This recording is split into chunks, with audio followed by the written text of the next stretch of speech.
Mahali popote unapokuwa katika shughuli zako za maisha, ndio muda wako kuweza kusimama imara na kuwa na la kusema kwa Muumba wako ambaye aliyekuumba na kuweza kukuweka katika ulimwengu. Kuwa na la kusema ndugu yangu, kwa sababu katika safari ya kwenda mbinguni kunajaa miba, kunajaa vikwazo. Usipomwomba Mungu ili aweze kukusaidia katika safari hii ya kwenda mbinguni, ndugu yangu, hakika hauwezi kufika katika ufalme wa mbinguni. Ndiyo sababu nakusihi, tafadhali simama imara, kuwa na la kusema ili Mungu aweze kukusaidia.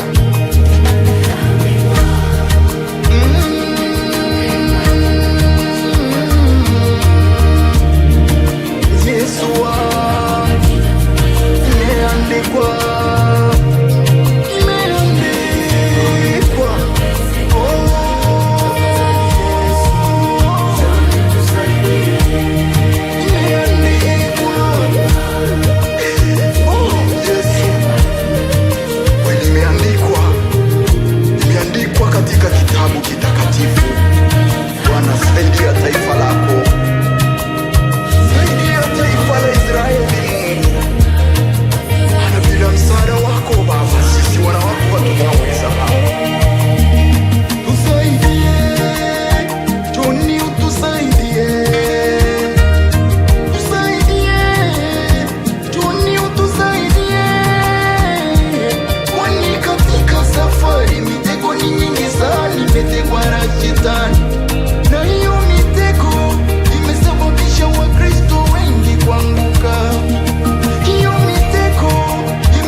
ya watoto wako. Ona taifa lako linaangamia, taifa la Israeli wanaangamia.